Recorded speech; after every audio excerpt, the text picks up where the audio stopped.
It is midnight in Washington, 5 a.m. in London, and 2 on a Friday afternoon here in Seoul. Thanks for joining us. I'm Kim Hyun-ji. Let's get a check of the main stories we are following at this hour. In an open letter sent to South Korea Friday, North Korea says it is determined to create an atmosphere of reconciliation and once again urges Seoul to accept its quote-unquote important proposal. Korea and China lash out at Japanese Prime Minister Shinzo Abe for comparing Tokyo's tensions with Beijing to those of Germany and Britain before World War I.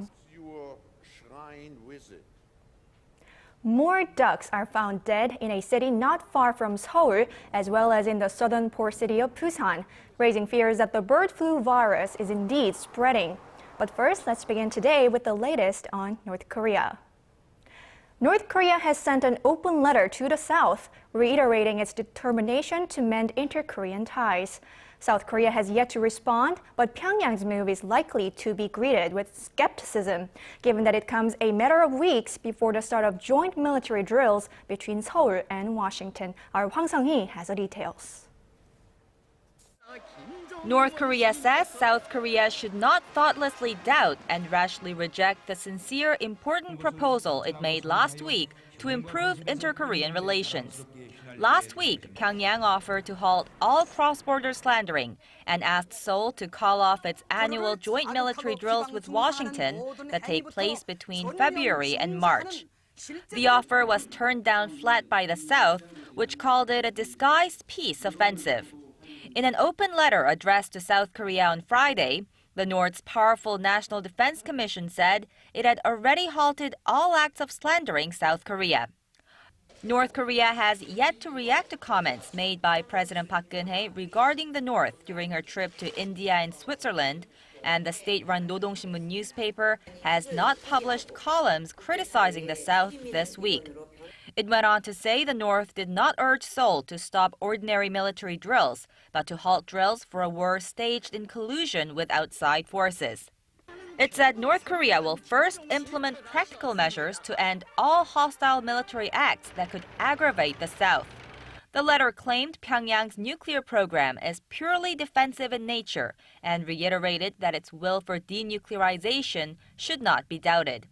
It stressed Pyongyang is determined to create an atmosphere of reconciliation, completely halt hostile military acts, realize the reunion of separated families, and to resume tours to Mount Kumgangsan in the north. Experts say this letter could be an attempt by the North to pressure the South Korean government into accepting its proposal by stressing its legitimacy. In an apparent extension of its attempt, Shin Sun-ho, the North Korean ambassador to the United Nations, is scheduled to hold a press conference in Geneva on Friday morning local time. Hwang Sang-hee, ARIRANG News. Meanwhile, South Korea's Unification Ministry is expected to give its official response to the letter North Korea sent sometime this afternoon. We will keep you updated on that in our later newscasts. Officials from the two Koreas are meeting on this Friday to discuss ways to ease restrictions on communications and transit at the inter-Korean Kaesong industrial complex. The talks are focused on improving an electronic identification system that would make it easier for South Korean businessmen going in and out of Kaesong. The officials are also in the early stages of discussing the adoption of internet connectivity at the complex. This meeting is the fourth round of talks between the two Koreas on communication systems at Kaesong. Japanese Prime Minister Shinzo Abe continues to rile his neighbors in Northeast Asia, defending once again his visit late last year to a controversial war shrine.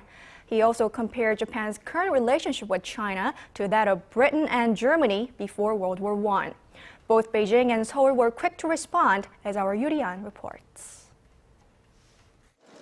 China has lashed back at Japanese Prime Minister Shinzo Abe a day after he likened his nation's relationship with China to that of Germany and Britain before World War I. The Japanese leader's memories of history cannot be misplaced. It would be better to face up to what Japan did to China before the war and in recent history than to say things about pre-World War I British-German relations. Kang went on to say that Japan needs to come to terms with its militaristic history of invasions and colonizations. Only then, he said, would Tokyo improve its relations with neighboring Asian countries. Both Seoul and Beijing also had something to say about Abe once again, defending his visit to the controversial Yasukuni War Shrine, which honors several Class A war criminals. The Chinese spokesperson called those Class A war criminals the Nazis of Asia. Seoul's foreign ministry spokesperson Cho Tae-young took a somewhat softer stance. He said that paying respects at the Yasukuni Shrine is evidence that Japan has not repented for its imperialist past and that the continued visits to the shrine are simply incomprehensible. Cho added that his is the voice of not just Koreans, but the media, intellectuals, and sensible people in Northeast Asia and the world. Tensions have long been high between the three Asian countries due to territorial and historical disputes, but took a turn for the worse when Abe visited the war shrine in December.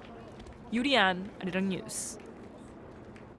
China's foreign minister has also weighed in on the issue. On his ministry's website, Wang Yi said Prime Minister Abe's defense for visits to the Yasukuni Shrine merely serves to show that his understanding of history goes against the conscience of mankind and international duties. The head of the U.S. Pacific Command says tensions between China and Japan are likely to grow if they don't talk to each other. Speaking at a Pentagon news conference Thursday, Admiral Samuel Locklear said the risks can grow when two such large powers have a disagreement and are not talking to each other, and there is no clear resolution in sight. The admiral urged the two sides to seek a diplomatic solution to their dispute over an island chain in the East China Sea. Locklear also addressed the situation on the Korean peninsula, saying the U.S. military has refined its contingency plan for many possible scenarios in the north. Korea's financial authorities have pledged to step up their crackdown on credit card verification companies and brokers to prevent further distribution of personal information stolen from banks, following the worst data leak in Korea's history.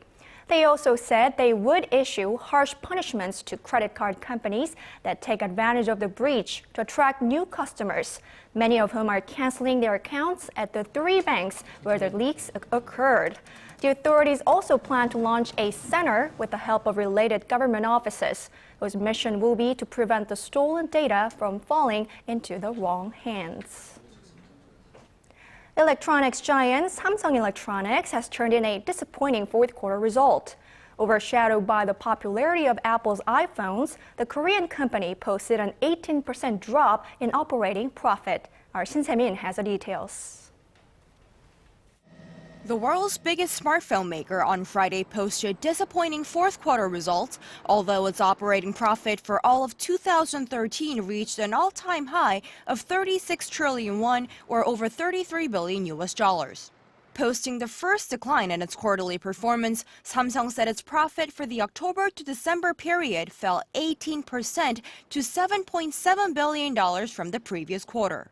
It was also down 6% from a year earlier.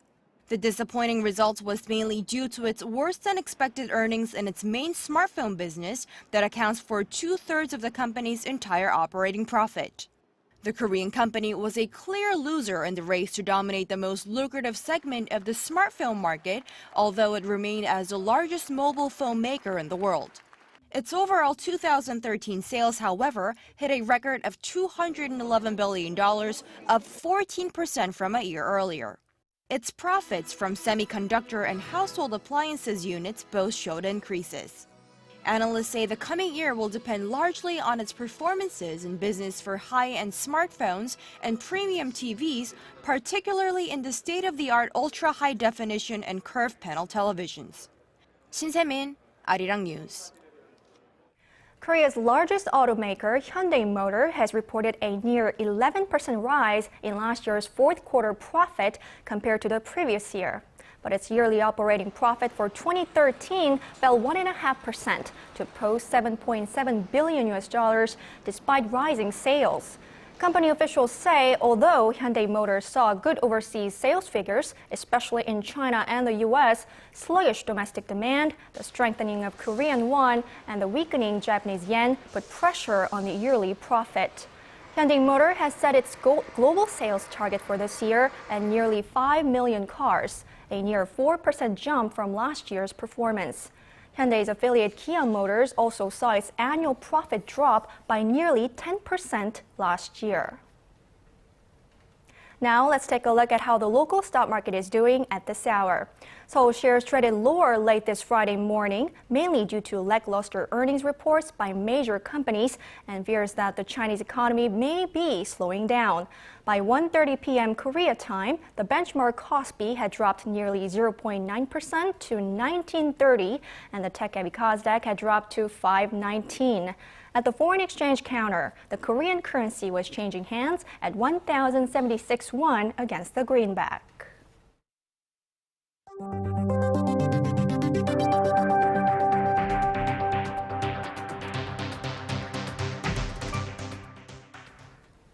President Park Geun-hye is expected to issue thousands of special pardons ahead of the Lunar New Year holiday next week.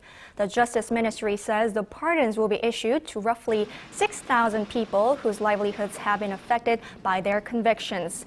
The list of beneficiaries is expected to include first-time offenders and small business owners charged with minor crimes, as well as people who have had driver's licenses suspended or revoked.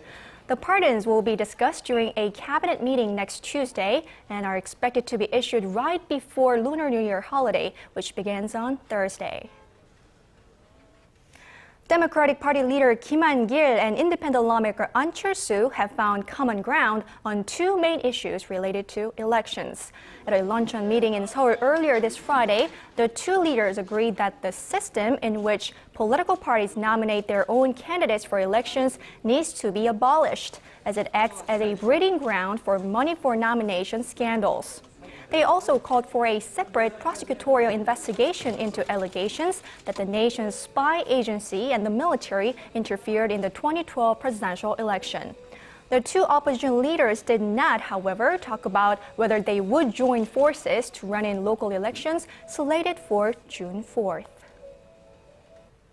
Switching gears now, the latest bird flu outbreak seems to be following the routes of migratory birds wintering in Korea. Another flock of ducks was found dead in central Korea, north of the original infection site, confirming that the bird flu virus is spreading. So far, up to 400,000 ducks and chickens have been culled, and it looks like more will have to be slaughtered in the future.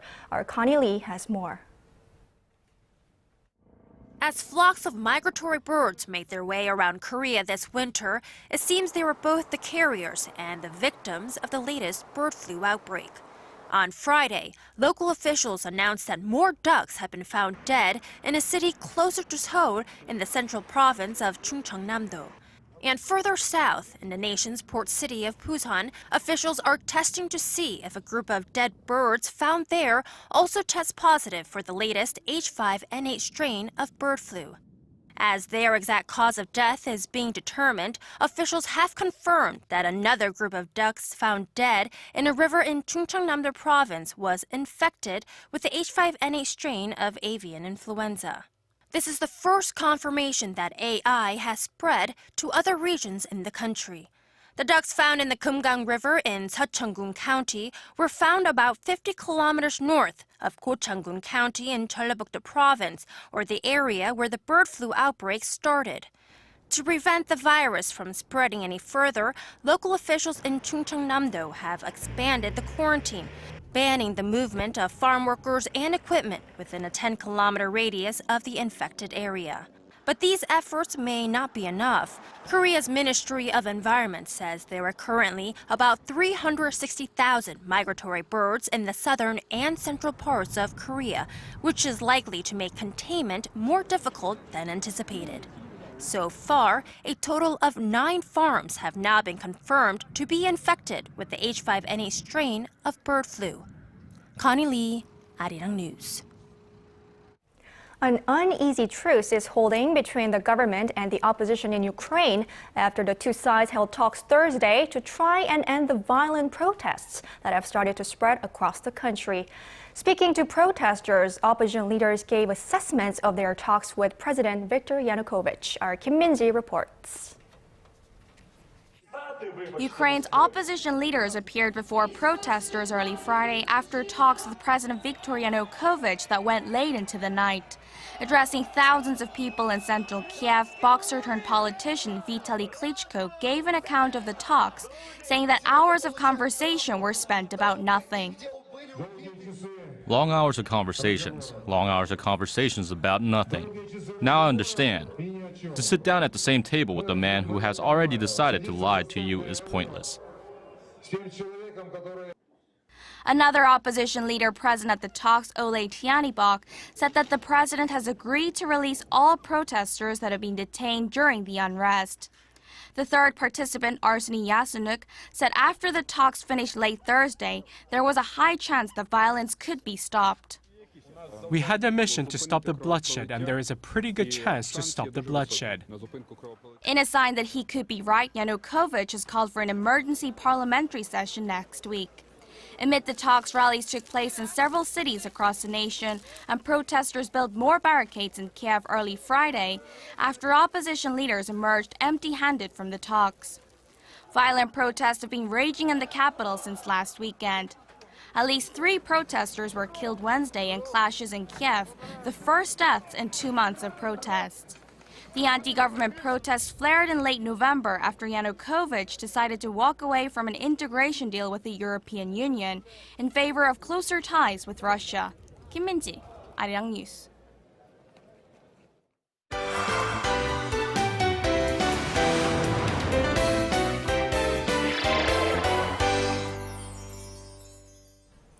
If you want to immerse yourself into the heartfelt melodies of Korea's most beloved traditional song, ARIRANG, there is a must-see performance for you this weekend. Our cultural correspondent Park Ji-won was at the rehearsal and filed this report. With the Lunar New Year holiday less than a week away, the New Korea Philharmonic Orchestra is holding a New Year's concert this weekend. The concert centers around Korea's most beloved traditional song, ARIRANG, which is now a listed UNESCO Intangible Cultural Heritage.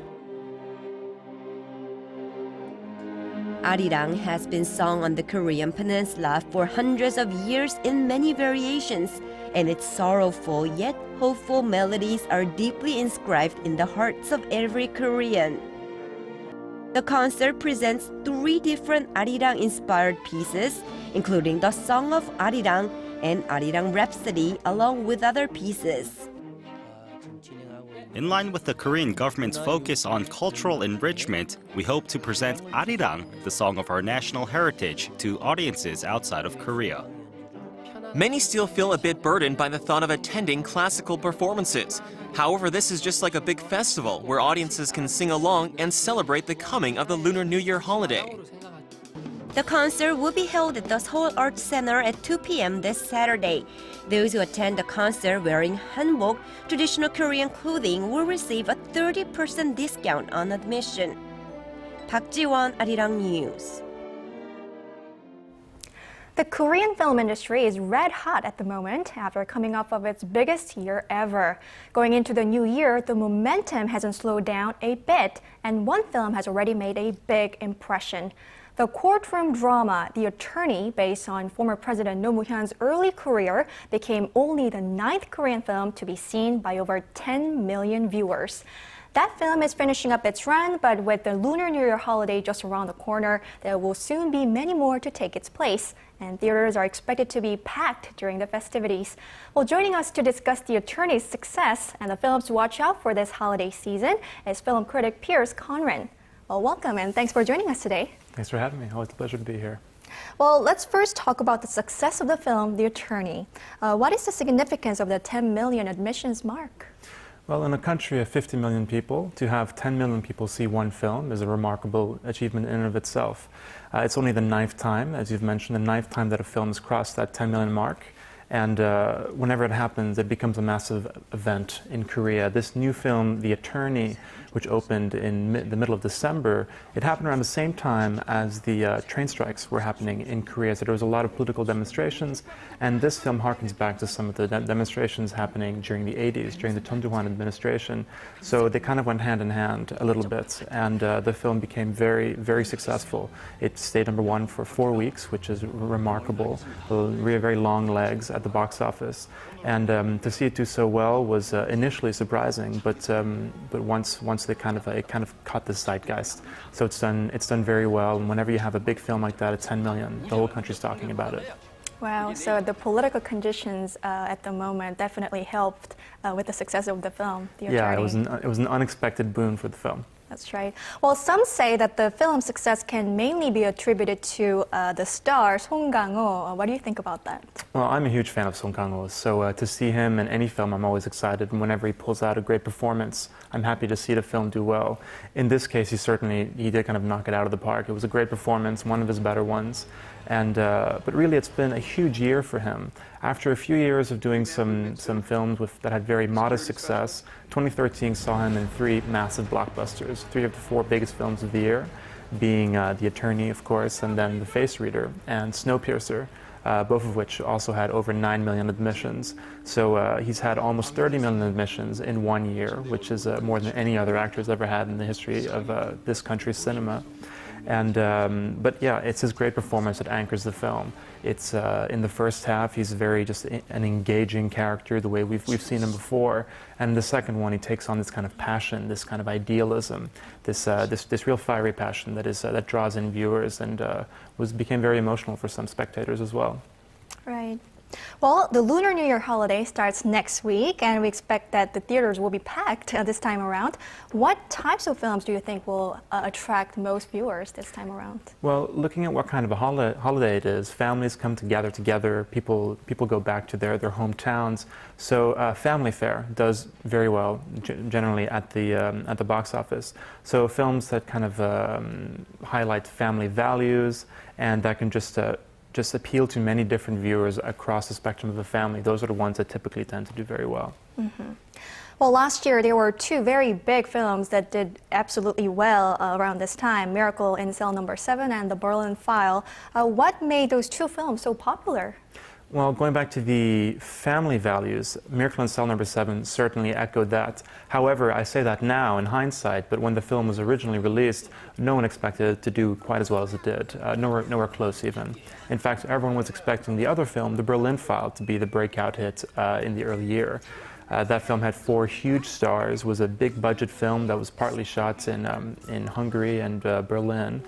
And it was a very exciting spy thriller. People thought that was going to be the big film. Ultimately, it still did very well, but it was very much behind Miracle in Cell Number 7, this real big family film that was able to draw in viewers both young and old. So it's, in hindsight, the film, it makes sense that it did so well, but no one really saw that coming initially. Mm-hmm.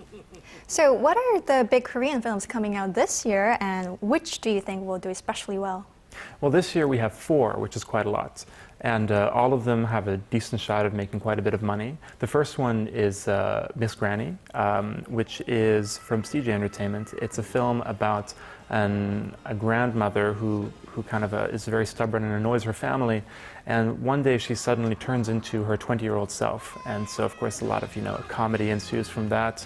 And immediately you have this, you have the older character and the younger character, so you're satisfying both older and younger viewers. And the dynamics within the film deal with the families, so it's very much a family drama. Lots of comedy, lots of references to pop stars and things like that. There's a lot of music in the film, so it's a broadly appealing crowd pleaser. The next one is Hot Young Bloods, which has 2 very, very huge young stars in Lee Jong-suk and Park Bo-young. The film is a high school, kind of a fun high school film set in the 80s. So again, it's an 80s film, it's a nostalgia film. People who were teenagers in the 80s will be attracted to that. A lot of the music is from the 80s as well. So again, young and old viewers coming to that. Next one is Man in Love, with the big star Hwang Jung-min. And this is, he's a gangster who's trying to reform and start a romance. There's some gangster elements, family elements, and romance elements. Again, trying to go for the whole spectrum. And the last one is The Huntresses, which is a period action comedy with 3 big female stars, which is, this one is trying to be kind of the counter-programming in this season. It's just kind of a colorful, brash film that will hope to draw spectators looking for a bit of spectacle in the theater. Well, so it sounds like we have a lot to choose from around the Lunar New Year holiday. But the animated Hollywood film Frozen is attracting a lot of viewers at the moment since it opened last weekend. Do you think its success poses a threat to the local film industry? Certainly. Normally we expect a Korean film to be #1 during the Lunar New Year holiday, and no one would have expected otherwise this year. And then suddenly Frozen came along. It had a huge opening weekend, the biggest performance of an animated film here since Kung Fu Panda 2 a few years back. And it looks like it's going to win this coming weekend. 3 of those films I mentioned have already been released and are doing well, but are far behind this one. Next weekend is Lunar New Year weekend. We will see. But there's a good chance that the #1 film will actually not be a local production this year. Well, Pierce, that's all the time we have for today's show. But thank you so much for coming in, and we'll talk to you again next week. It's my pleasure. Well, that brings us to the end of this newscast. Thank you for watching. I'll be back with more of the day's latest at 4 p.m. Korea time. See you then.